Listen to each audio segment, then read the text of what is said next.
Las opiniones vertidas en este programa son de exclusiva responsabilidad de quienes las emiten y no representan necesariamente el pensamiento del canal.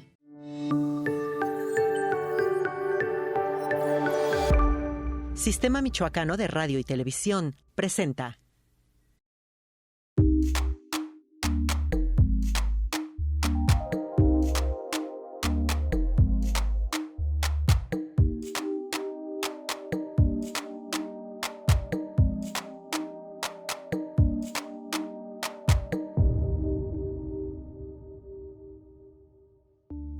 Hola, ¿qué tal? Bienvenidos a nuestro programa Consulta Médica, un programa con temas de salud, especialistas del área médica que estarán contigo explicándonos todo referente al tema del día de hoy y que también tú vas a poder interactuar con nuestro invitado el día de hoy.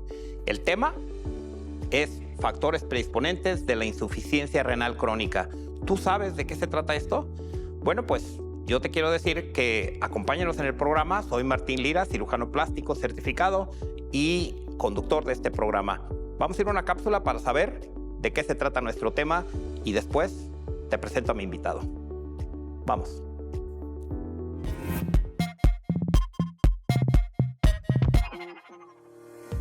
La enfermedad renal crónica, también llamada insuficiencia renal crónica, implica una pérdida gradual de la función renal. Los riñones filtran los desechos y el exceso de líquidos de la sangre, que se eliminan a través de la orina. En las etapas tempranas de la enfermedad renal crónica, puede que tengas pocos signos o síntomas. Es posible que no te des cuenta de que tienes una enfermedad renal hasta que la afección esté avanzada.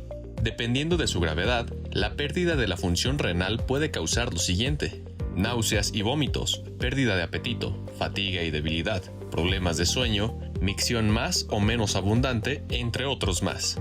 Los signos y síntomas de la enfermedad a menudo no son específicos. Esto significa que también los pueden causar otras enfermedades. Dado que los riñones son capaces de compensar la pérdida de función, es posible que no desarrolle signos y síntomas hasta que se haya producido un daño irreversible.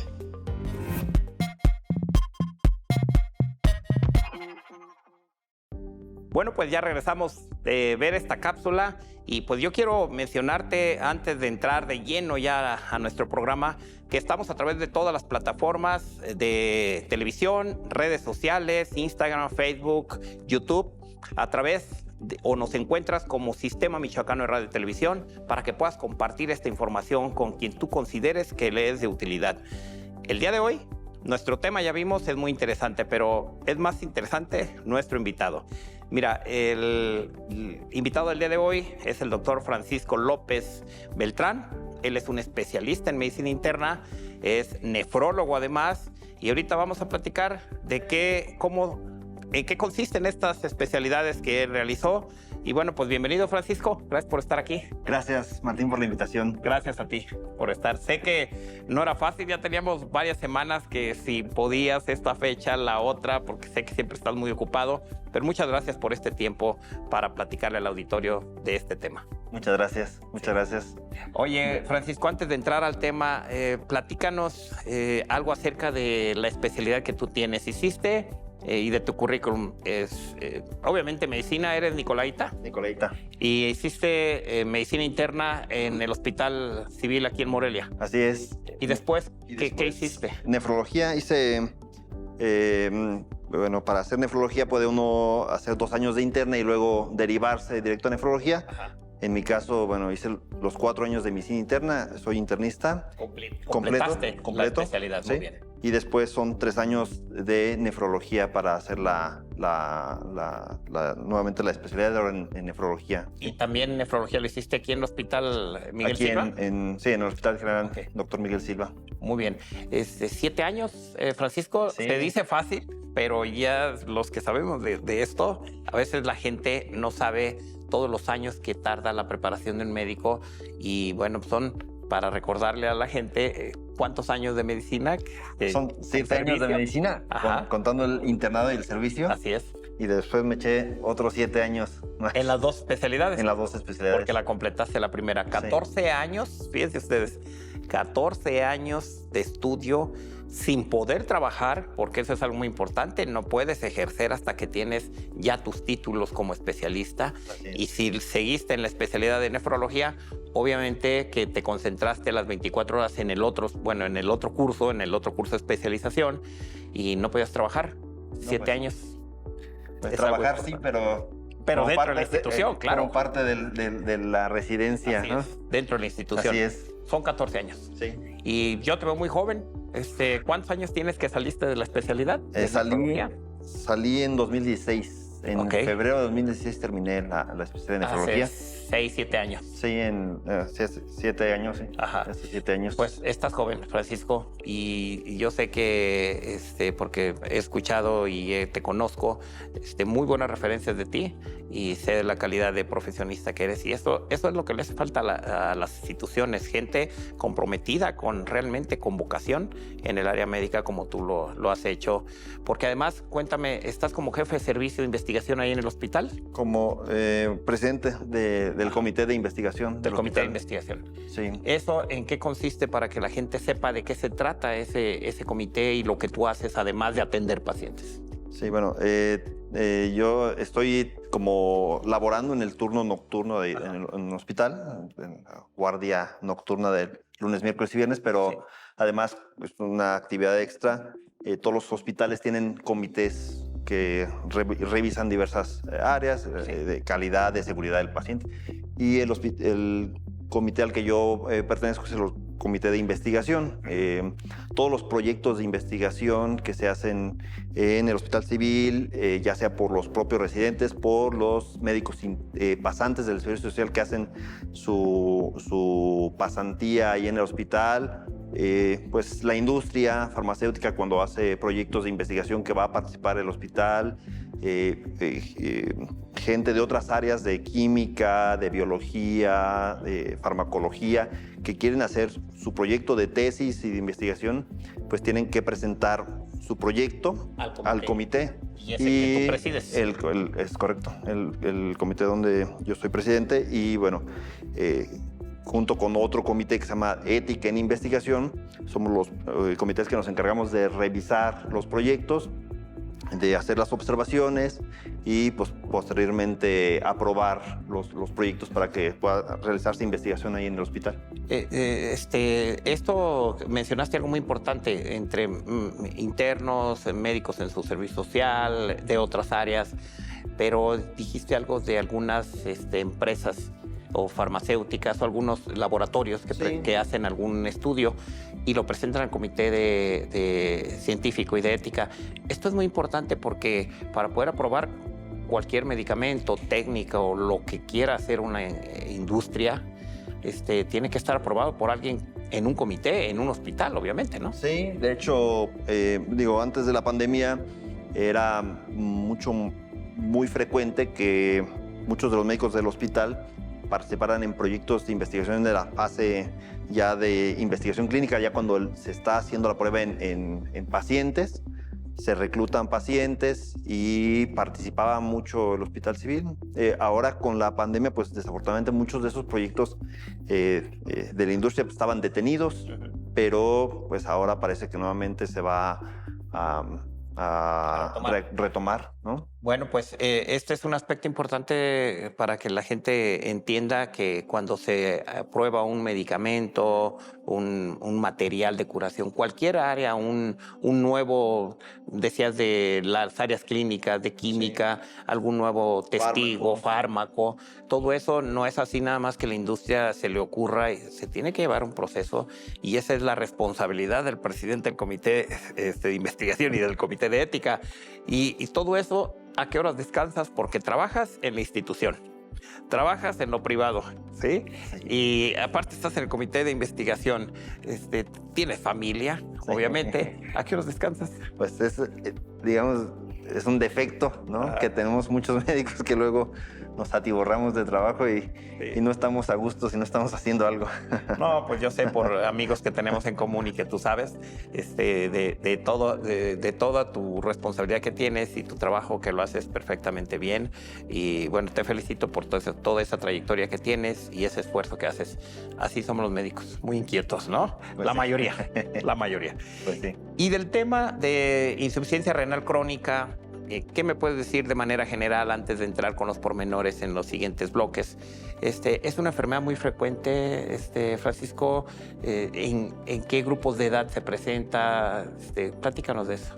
Pues sí, la insuficiencia renal crónica es un padecimiento frecuente que se presenta básicamente en todo el amplio de la población, desde niños que tienen enfermedad renal crónica hasta pacientes mayores, y pues digamos que es como la fase terminal o avanzada del daño renal que se estableció por cualquier otra causa, ¿no?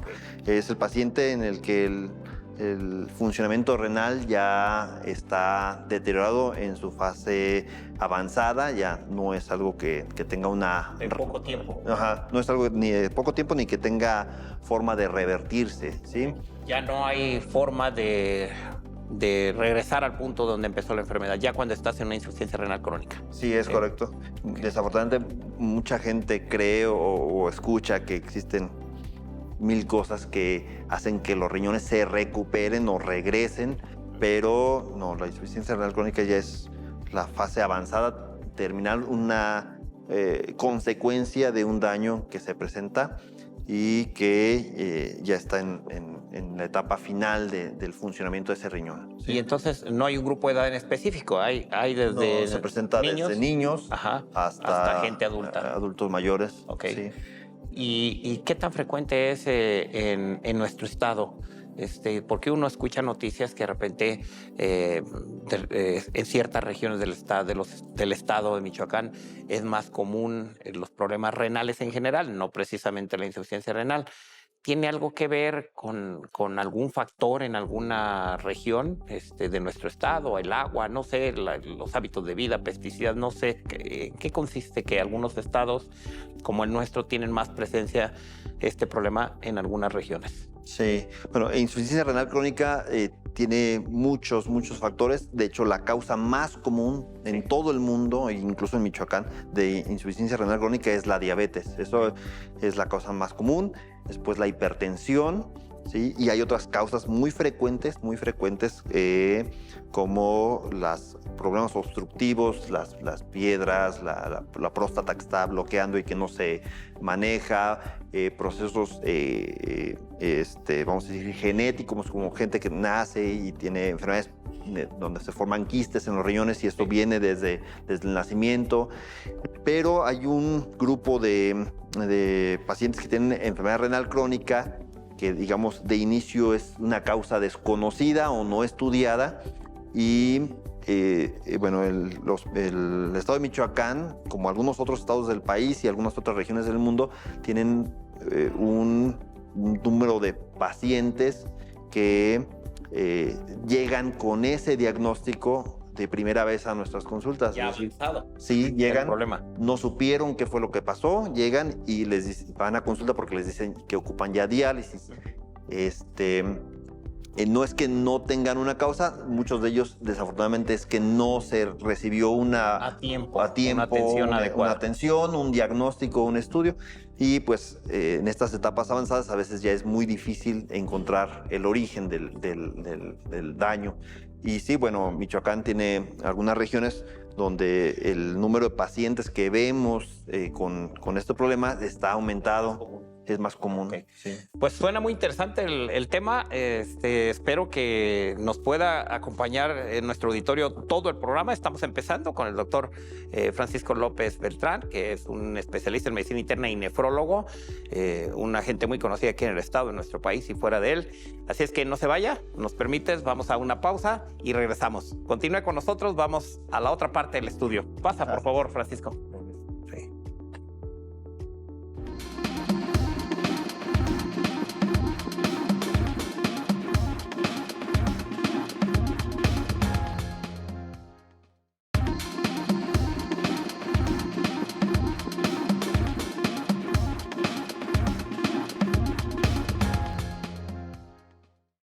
Pues ya estamos aquí de regreso en su programa Consulta Médica. Y bueno, si usted acaba de sintonizarnos, ya platicamos previamente con el doctor Francisco López Beltrán, que es un especialista en medicina interna y nefrólogo, quien nos habló de su currículum y sobre todo, de manera general, de en qué consiste esta enfermedad que es la insuficiencia renal crónica. Francisco, en esta parte que platicamos nos decías que es una enfermedad que cuando llega regularmente, cuando se presenta ya esta enfermedad, es un periodo avanzado de algo que estuvo ocurriendo con los riñones, que estuvieron haciendo que estuvieran funcionando de alguna manera, para que la gente nos entienda, que estuvieron influyendo algunos factores para que funcionaran mal los riñones, y en esta condición llegan hasta una etapa ya muy avanzada, que es la insuficiencia renal crónica. ¿Es así? Así es. Ok. Y nos decías también que cuando llegan a la consulta ya llegan, sobre todo algunos pacientes, un grupo de pacientes, ya con esta etapa. Pero, ¿qué factores en sí es importante que lo conozcan y que sepan para, primero, prevenir una insuficiencia renal crónica? Bueno, una insuficiencia renal que puede considerarse después como crónica, ¿no? Sí, mira, cuando uno habla de enfermedad renal, generalmente va como por etapas, ¿no? Sí. Cuando uno inicia con un paciente, el paciente que describimos, así como insuficiencia renal crónica avanzada, pues es el que ya está en una etapa 5, digamos, una etapa final. Esto puede pasar mucho tiempo en algunas enfermedades y en otras poco tiempo. Para definir que alguien tiene enfermedad renal crónica es que por lo menos tenga 3 meses con un daño, algún problema, ya sea, vamos a decir, orgánico, estructural dentro de la estructura del riñón, o un daño en el funcionamiento, ¿no? Por ejemplo, un ejemplo, digamos, alguien puede estar con funciones renales normales, con estudios de laboratorio normales, pero tener quistes en los riñones, ¿no? Okay. Y esos quistes, una vez que están ahí, pues ya no se desaparecen, sino que van generándose más. Un paciente, aunque su función renal sea normal, el hecho de que ya tenga quistes de forma constante, por definición, pues más de 3 meses, algún problema por más de 3 meses, ya consideramos que es enfermedad renal crónica. Okay. Otro ejemplo en cuanto a funcionamiento, por ejemplo, el paciente diabético puede tener 10, 15 años de diabetes y de repente empezar a tirar orina con proteínas, a escaparse la proteína por la orina y empezar a elevar un poquito los tóxicos en la sangre, aunque no sea una cuestión que requiera diálisis, ¿no?, avanzada. El hecho de que ya tenga 3 meses que está perdiendo proteínas por el riñón o la orina, aunque su función renal esté en un buen nivel todavía, ya se considera que es enfermo renal crónico. Okay. Y así van pasando, digamos, estas etapas que, pues, para diagnóstico no oportuno, pues es muy complicado detectarlos si el paciente no está en seguimiento o vigilancia, porque prácticamente la mayoría de los pacientes son asintomáticos, no tienen molestias, ¿no? O sea que alguien puede tener el problema renal. Sí. De daño, que esté funcionando mal su riñón y no tener ninguna sintomatología. Ninguna molestia. ¿Y cómo podría darse cuenta el paciente entonces, para la gente que no está viendo? ¿O qué le aconsejas? ¿Revisiones? ¿Acudir con su médico? Sí, bueno, existen algunos factores que te orientan o que te deben alarmar y que te obligan a tomar medidas médicas. Es decir, por ejemplo, si ya eres diabético, si tienes más de 5 años de ser diabético, estás obligado a ir a una revisión para ver funcionamiento renal, aunque tú no sientas ninguna molestia, ¿no? Okay. Si tienes hipertensión arterial, si padeces gota, ataques de gota, ácido úrico, cuando comes carne, cuando tomas una cerveza, son enfermedades que son factores de riesgo para daño renal. Okay. La presión, la glucosa mal controlada, la diabetes, el ácido úrico. Si has arrojado piedritas, ¿no? Hay gente que de repente dice, cuando estaba joven aventaba piedritas y ya se arrojaba la piedrita, se me iba el dolor y ya no sé. Eso era normal en mi caso, puede decir alguien, ¿no? Sí, y de repente no se vigila, ¿no? O pacientes que tienen infecciones de vías urinarias de forma repetida y que consideran como que, bueno, tengo mal de orina y tomé X o Y cosa y pues ya no se atienden después. Esos pacientes que tienen esos factores de riesgo, infecciones urinarias, formación de piedras, algún factor obstructivo, por ejemplo, los adultos mayores que tienen crecimiento en la próstata y que empiezan a orinar como más seguido, el paciente diabético, el paciente hipertenso. Estos son los pacientes que tienen una forma de darse cuenta a tiempo porque saben que tienen algún factor que se asocia a que en el futuro vayas a tener daño crónico, ¿no? Es más complicado en la población joven sana que tiene enfermedades como lo que mencionábamos, enfermedades que no dan muchos síntomas y que ya cuando llegan están avanzados. Hay algunas sutilezas, hay gente que dice, de repente noto que mi orina es más espumosa, ¿no?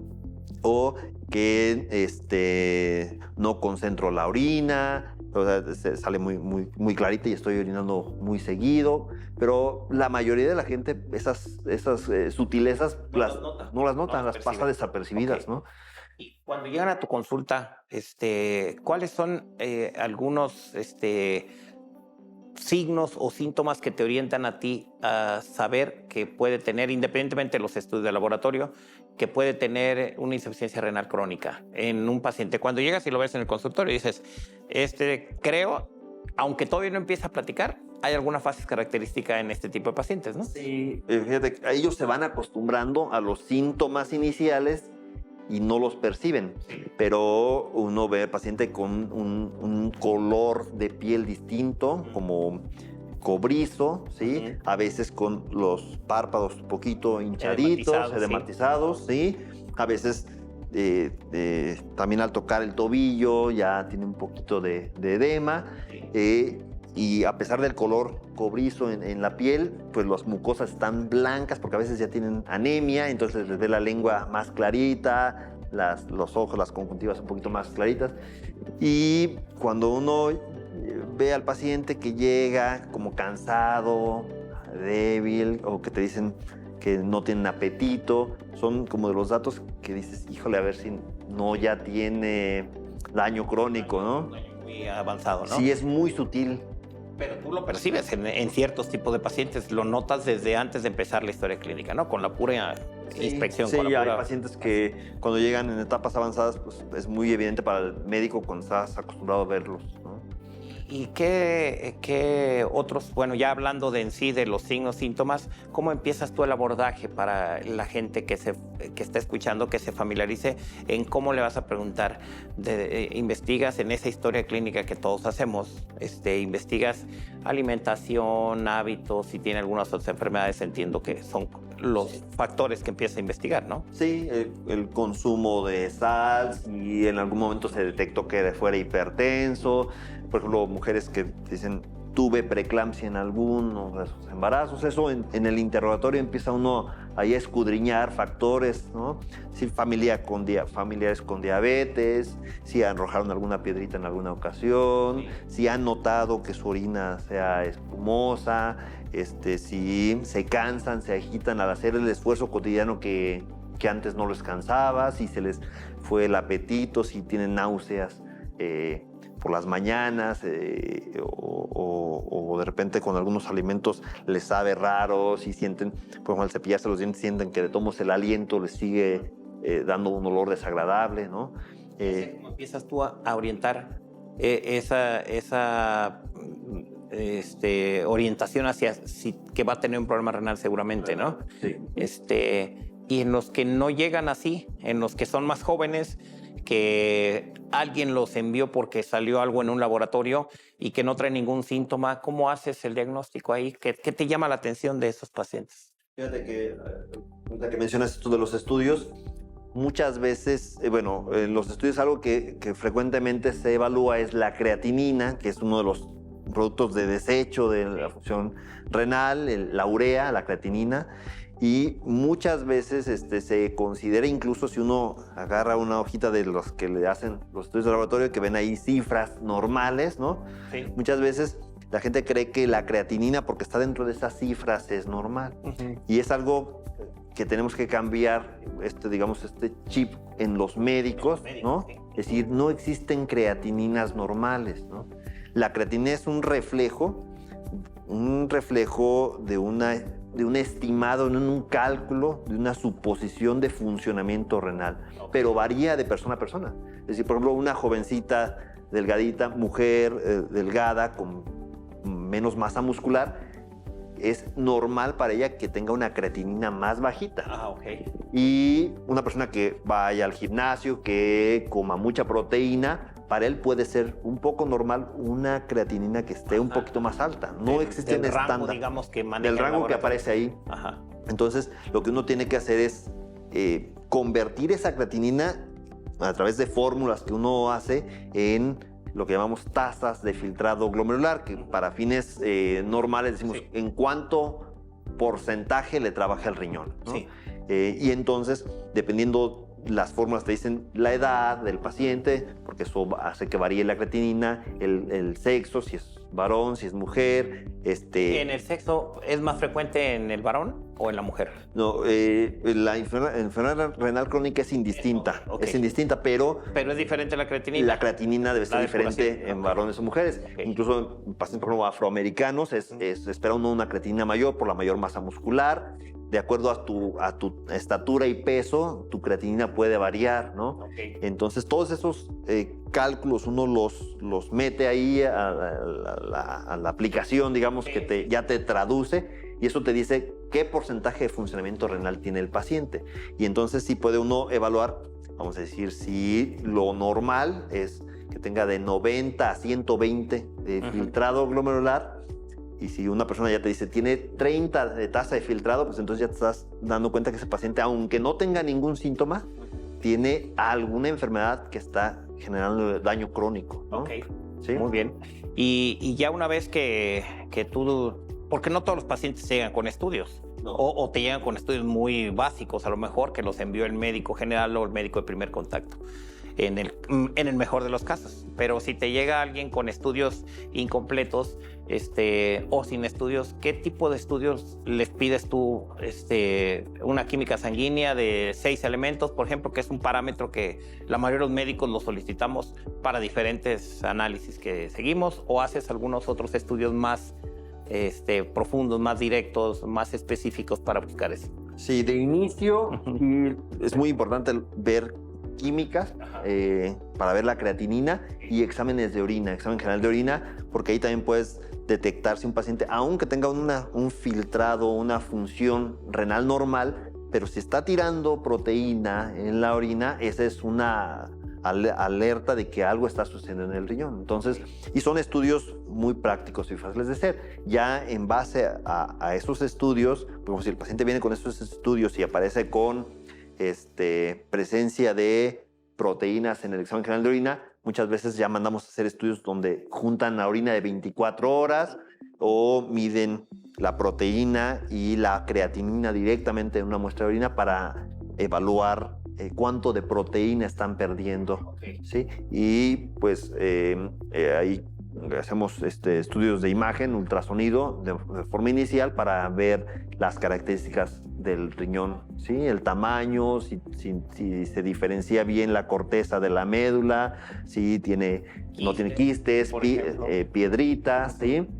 Si ya están muy chiquitos, si ya están con datos llamamos datos de clonicidad, como que el color, el brillo que tienen ya apuntan hacia un daño crónico. No, pues es muy interesante. Vamos a ir a una pausa, si nos permites, y al regresar vamos a seguir platicando de cómo lo manejas, cómo es el manejo médico y si lleva algún tipo de cirugía para complementar este manejo médico. No se vaya, estamos con el doctor Francisco López Beltrán, especialista en medicina interna y nefrólogo, y estamos hablando de insuficiencia renal crónica y de los factores que influyen para esta enfermedad. Algo que te interesa, seguramente te interesa. Regresamos.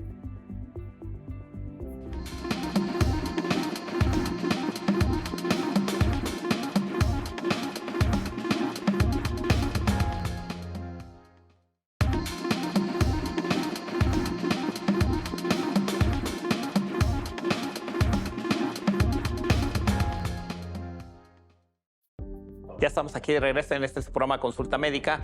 Y bueno, está interesantísimo el tema. Nuestro invitado nos está hablando precisamente de todo cómo hace el diagnóstico para integrar este diagnóstico de esta enfermedad y que regularmente llega ya en etapas para considerarse esta enfermedad porque ya tiene mucho tiempo o a lo mejor corto tiempo, pero que trae un daño ya importante y está funcionando mal su riñón.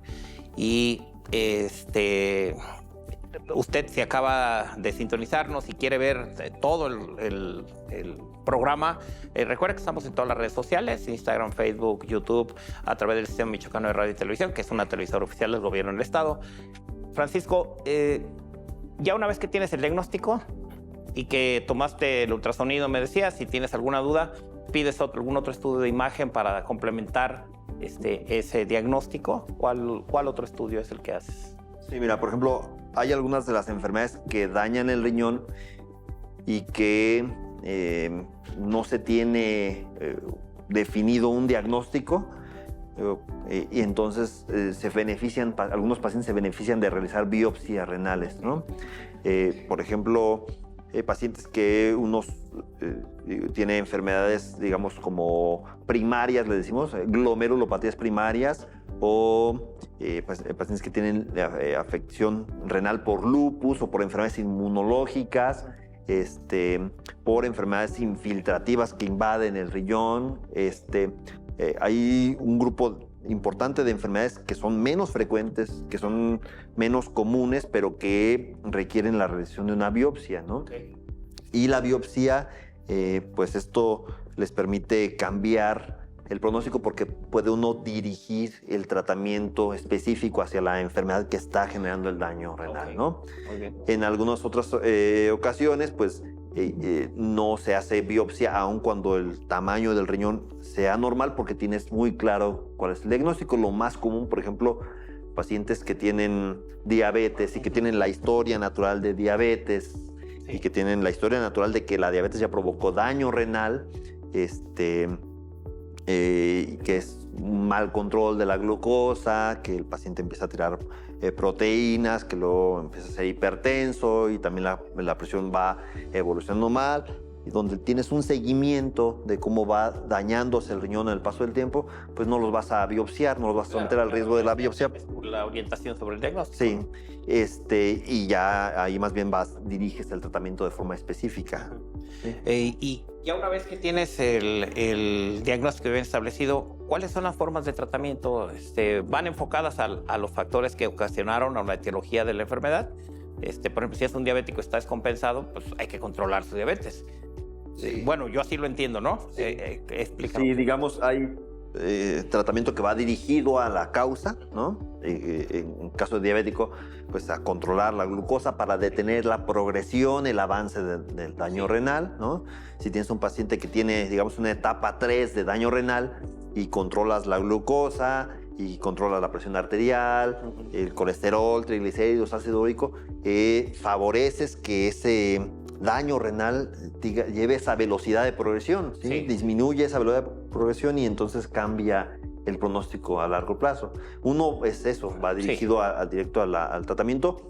Parte del al diagnóstico, parte del tratamiento también va dirigido a los síntomas que van apareciendo y acompañando a la enfermedad renal. Ajá, por ejemplo. Por ejemplo, pacientes con insuficiencia renal, el riñón, una de sus muchas funciones es que produce una sustancia que se llama eritropoyetina. Es un estimulante de la producción de sangre. Así es. Y entonces, estos pacientes tienen anemia y parte del tratamiento es manejar la anemia de estos pacientes.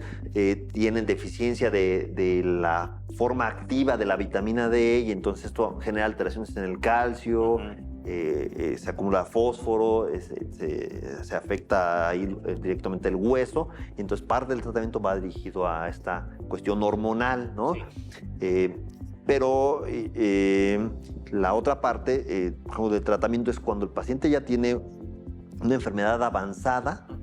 Algunos medicamentos están diseñados como para frenar, digamos, la llegada a diálisis, retrasar un poco la llegada a diálisis, que luego muchos pacientes buscan, cuando vienen al nefrólogo, buscan eso, ¿no? Es decir, ¿qué tengo que hacer para no llegar ya a diálisis, ¿no? Sí. Y a veces, pues con funcionamientos renales que están ahí entre el 15 y 20%, pues no puede uno evitarles la llegada a diálisis, pero sí puede retrasar algún tiempo. En otro momento, Sí, no sí. sea de urgencia. Digamos, postergarlo, ¿no? Así es. Cuando el paciente ya tiene funciones renales muy bajitas, ¿no? Alguna literatura dice que menos de 15, digamos, de funcionamiento. Aquí en México y nos hemos visto más pegados en la práctica a los que dicen que es menos de 10% de funcionamiento renal. Muchas veces ya no hay otra forma más que sustituir esa función de limpieza del riñón, y eso se hace pues con diálisis peritoneal, con hemodiálisis o con trasplante, ¿no? Aunque el trasplante es, digamos, un paso posterior a que estabilizas al paciente, ya sea con diálisis peritoneal o con hemodiálisis. Y bueno, pues lo que no queremos es llegar a esa parte, ¿verdad? A ese momento, que se puede llegar en algún momento ya con la progresión, pero si las pacientes o los pacientes retoman todos los cuidados que deben de tener, el medicamento y siguen un hábito de vida diferente, se puede retrasar, como ya lo mencionas, para no llegar a esos tratamientos. ¿Qué es la diálisis? Nada más de manera general, para que nos entiendan, porque te voy a comprometer a venir a otro programa, Francisco, porque digo, para que nos hables específicamente de en qué momento está indicado un trasplante riñón y qué frecuencia es. Ese es todo un tema. O sea, digo, por algo son 7 años de una especialidad, ¿no? O sea, 3 de nefro y 4 de medicina interna, para que nos hables de eso. Pero de manera general, ahorita que hablabas de diálisis peritoneal, hemodiálisis, ¿en qué consiste eso? Sí, las dos, diálisis peritoneal y hemodiálisis, son terapias sustitutivas, ¿no? Okay. O sea, es importante que el paciente entienda que no es que sean tratamientos que son para curar o hacer crecer el riñón, ¿no? Sí.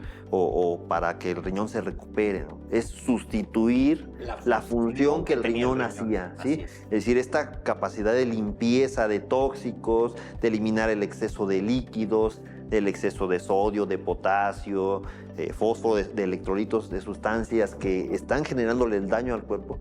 A través de estas dos terapias es como se puede sustituir la función parcialmente, porque las funciones hormonales, digamos, estos ocupan que se siga aplicando medicamentos, ¿no? No es que con diálisis peritoneal o hemodiálisis dejes de darle medicamentos al paciente, ¿no? No. Son sustituir parcialmente esta capacidad que tenía el riñón de limpiar la sangre, de desintoxicar la sangre, ¿no? Okay.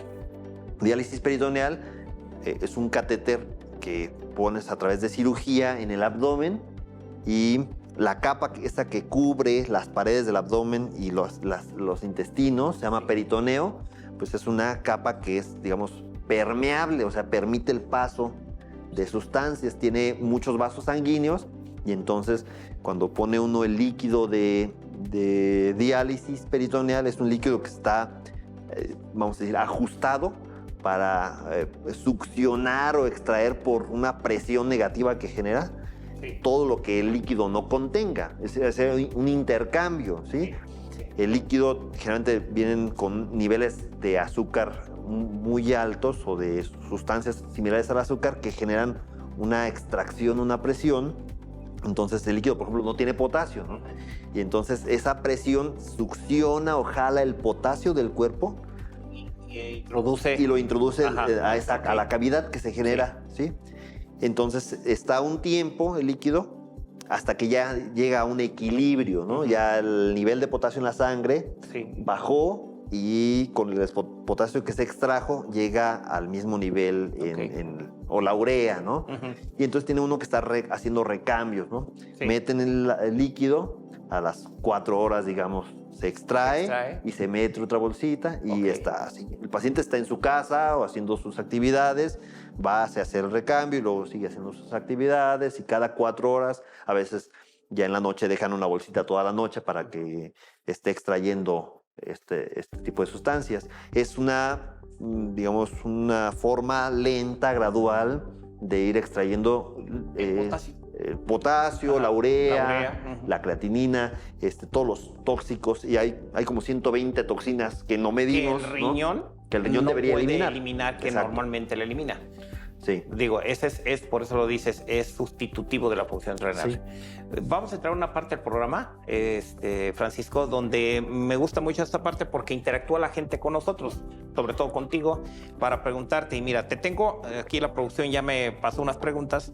Dice que si una persona hace, Eduardo a través de Instagram nos dice que si una persona hace ejercicio y tiene la creatinina que ya mencionaste alta, ¿eso es un problema de salud como de lo que están hablando, o es por el ejercicio, o por qué otra cosa puede ser? Sí, bueno, esto es una preocupación muy frecuente de pacientes que se dedican a hacer atletismo, que van al gimnasio o que consumen proteínas de suplemento para ganar masa muscular, ¿no? En ejercicio empiezan a tomar complejos vitamínicos, suplementos, proteína, creatina. Exacto. Entonces se asustan porque ven creatininas elevadas, o el médico que los ve de primera intención les pide un estudio, ven la creatinina elevada y dicen, ya tiene daño renal, ¿no? Sí. Sí es importante diferenciar porque, por ejemplo, aquí lo que hacemos, muchos pacientes, esa creatinina es normal para ellos, ¿no? Sí.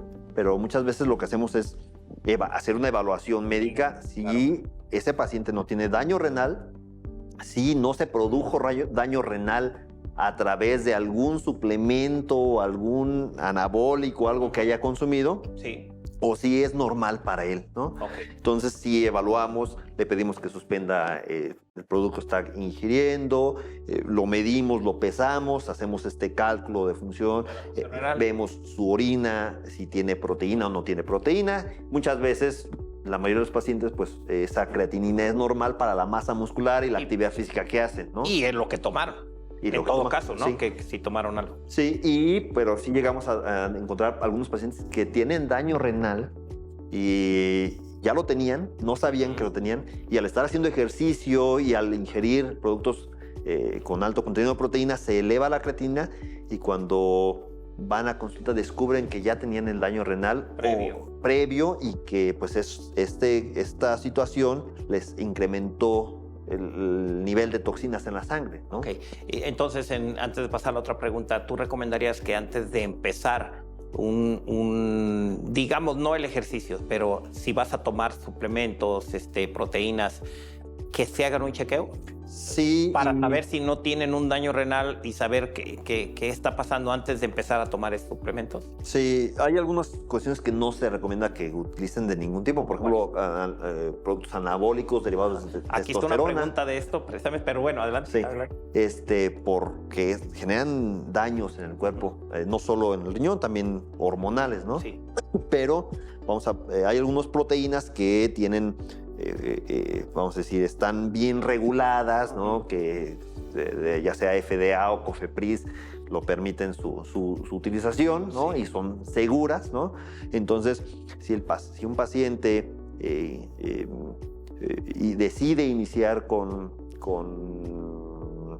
proteínas y encuentra algún detalle, algún dato, inmediatamente es ir a hacer un chequeo, ¿no? Si es posible, lo ideal sería que antes de tomar esa decisión de empezar iniciar, a tomar, porque pues sí, te hicieras un algo chequeo. muy inocuo, parecería algo, tómate proteínas, porque ya es muy común que se las dan a todo el mundo, ¿no? Sí. Y que se automedican para empezar, Sí. ¿sí? Pero sí, ir a un chequeo sería lo Sí, ideal. un chequeo, incluso, o si ya iniciaste y quieres estar seguro de que no te está generando Ajá. u ocultando algún problema, pues sí, hacerte un chequeo. No importa la edad, ¿verdad? No importa Ok. la edad. No Muy es bien. algo muy complejo. De inicio, pues, sería evaluar una muestra de orina, una muestra de sangre Y nada más. su evaluación médica. ¿sí? Ok. Bueno, hay otra pregunta que nos llega a través de Facebook, que es Emelia a través de Facebook. La pregunta es que si ella tiene antecedentes en la familia de que tuvieron insuficiencia renal, ¿es seguro que ella lo tendrá, o eso depende de otras cosas y no precisamente de la herencia? No, hay algunas enfermedades que sí tienen un componente hereditario, ¿no? Y algunas otras enfermedades que no tienen ese componente, pero sí está descrito como un factor de riesgo que si tienes familia, sobre todo más de un familiar que haya tenido enfermedad renal crónica, pues sí estamos obligados a ese grupo de personas a descartar, ¿no? O vigilar que no tengan ese riesgo, ¿no? Okay. Mencionábamos hace ratito las enfermedades poliquísticas, la enfermedad renal poliquística, es una enfermedad que tiene un componente hereditario así, Franco, ¿no? De repente me llegan pacientes que les hacemos el diagnóstico en la consulta y les tienes que decir a todos sus primos, tíos, papás, hijos, etcétera, etcétera, hay que descartarles que no tengan esta enfermedad. ¿Sí? Muy bien. Vamos a ir a una pausa y todavía tenemos otras preguntas, pero las vamos a leer después de la pausa. No se vaya y regresamos a la etapa final de nuestro programa. Seguimos aquí en Consulta Médica. Regresamos.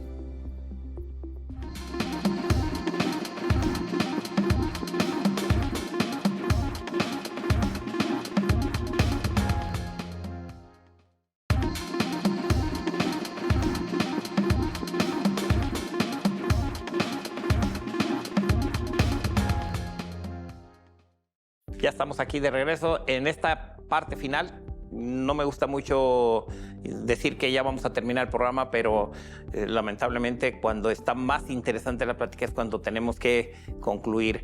Pero usted, si acaba de ver o iniciar nuestro programa, cheque en redes sociales. Además, ahí están apareciendo los teléfonos de nuestro invitado para que pueda asistir a una consulta si usted tiene dudas y pueda salir de esa cuestión que le inquieta a lo mejor, y el doctor los atenderá en su consulta.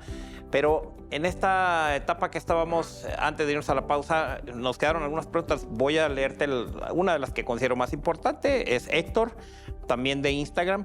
Nos dice que él precisamente tiene un familiar que le dijeron que necesitaba la diálisis o la hemodiálisis, y que pues en este momento ellos no saben cuál es mejor de las dos, si pueden optar por una de las dos o si definitivamente cada una tiene su indicación, como entiendo yo la pregunta. Sí, fíjate que es una cuestión muy interesante, incluso puede ser que es polémico en la población médica, ¿no? Tradicionalmente, muchos países como México, países en desarrollo, siempre se consideraba que debía ser primero la diálisis peritoneal, luego hemodiálisis, como en ese orden, ¿no? De hecho, institucionalmente muchas veces, protocolo. Sí, en el hospital civil no, pero por ejemplo, en el sistema del ISSSTE, el IMSS, sí es así, por protocolo, pues por a lo mejor acceso, ¿no? Sí, la cantidad de unidades de hemodiálisis o de máquinas de hemodiálisis no daría abasto para... En relación al número de pacientes que se tienen, ¿no? Hay países, por ejemplo, en Estados Unidos, donde yo creo que el 90% de la gente está en hemodiálisis, y la diálisis peritoneal se usa muy poco, ¿no? Okay. A pesar de que las dos tienen sus pros y sus contras, más bien en eso debe ir enfocado el manejo. Es decir, son igual de eficaces, sí. Las desventajas de la diálisis peritoneal, pues a veces es que el paciente que es diabético y que está mal controlado, como se usa en la mayoría de las bolsitas de diálisis peritoneal, se usa glucosa, pues eso puede generar mayor descontrol metabólico. El paciente está un poquito más impedido para realizar sus actividades, si tiene que salir o esto, porque tiene que estar haciéndose sus procedimientos. Una de las desventajas o de los riesgos, pues, es que hay mayor riesgo de infección, de contaminación, porque el paciente es directamente quien hace el procedimiento. Hace las cosas, sí. Y en la hemodiálisis no, tiene que ser en el hospital o en el área, en la clínica, donde le hacen la clínica de hemodiálisis. Sí, en la hemodiálisis, pues, desde el punto de vista de tiempo, le da más tiempo al paciente. A veces el paciente tiene que hacer sus actividades, pues solamente dedicarle 2 o 3 días a la semana, 3 horas y media a una sesión.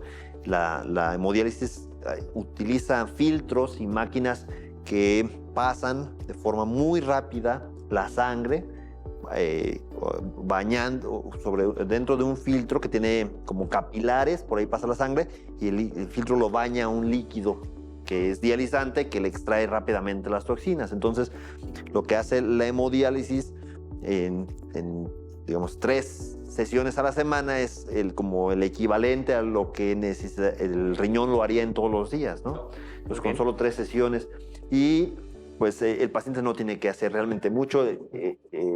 Quien hace el procedimiento es directamente la enfermera o el médico, exponer el catéter, conectarlo a la máquina, termina, hacer el aseo, se olvida ahí de la hemodiálisis. Pues muy interesante todo el manejo, porque tiene muchas controversias.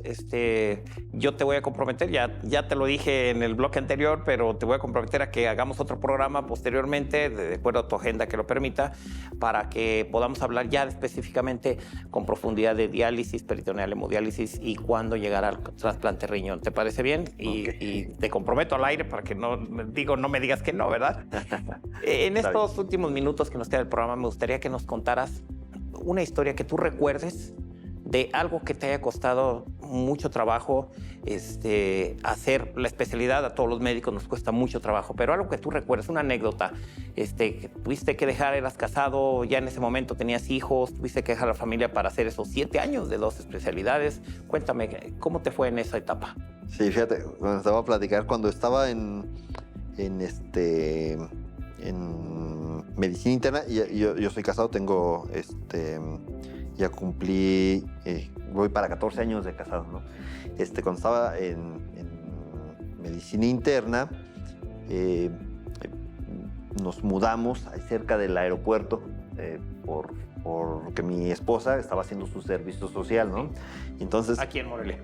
No, el servicio social No, pero se mudaron cerca del aeropuerto de aquí de Morelia. Sí, cerca de... En Álvaro. En Álvaro, donde ella estaba haciendo el servicio en una comunidad que pertenece a Álvaro. Entonces, yo me venía... Ibas y venías. Iba y venía diario, y así me eché los 4 años de medicina interna, ¿no? Bueno, cuando tenía guardia, pues acá me quedaba, pero salía de guardia y llegaba en la noche ya a preparar mis clases. Claro. Y yo creo que el nivel de exigencia en nefrología fue mayor. Sí. Yo siento que fue mayor, de tal grado que no aguanté ese ritmo. Nos cambiamos a vivir aquí a Morelia, como a 2 cuadras del Hospital Civil. Por las distancias, decías media hora de dormir, media ahí hora. estaba, ¿no? pero no, o sea, tenías que entrar más temprano y no salías hasta que, ¿sabes?, ya se había acabado el trabajo, ¿no?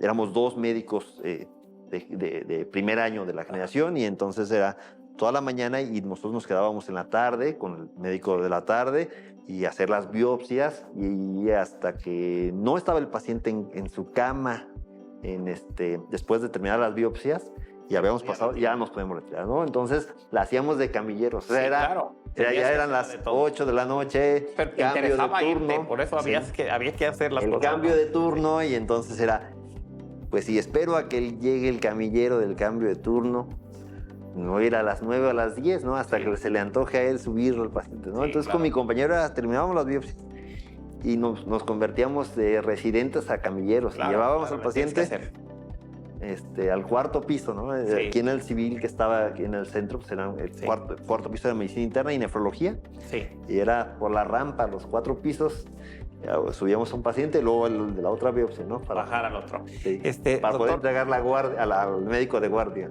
Francisco, pero todo eso valió la pena. Sí, pues Porque sí, ahora valió que la pena. estás en el prestigio con el que tienes ahora, en el nivel que tienes como profesionista, yo creo que te da la satisfacción de decir, todo eso valió la pena. Y esto es el mensaje para los médicos que están haciendo su carrera, que están haciendo su formación, su especialidad, que nos ven muchos médicos. El programa es el único programa de área médica aquí en el estado, y que se ve fuera del estado también, pero la gente nos sigue mucho en los centros de salud, en los hospitales del sector salud, a este programa, y bueno, tienen un ejemplo muy importante en ti para seguir. Te agradezco mucho la presencia, tu información, y nos vamos a ver en el siguiente programa. Muchas gracias. ¿Sí? ¿Cómo no? Muchas gracias, Francisco. Gracias, Hasta luego. Y para usted que nos acompañó y nos favoreció con su atención, yo le quiero agradecer y decirle que cada semana tenemos un programa de estas características con temas médicos de mucha importancia para su salud, y los esperamos la próxima semana. Yo soy Martín Lira, cirujano plástico, y soy conductor de este programa, Consulta Médica, que se transmite a través del Sistema Michoacano de Radio y Televisión, la televisora oficial del Gobierno del Estado. Hasta pronto, hasta la próxima semana.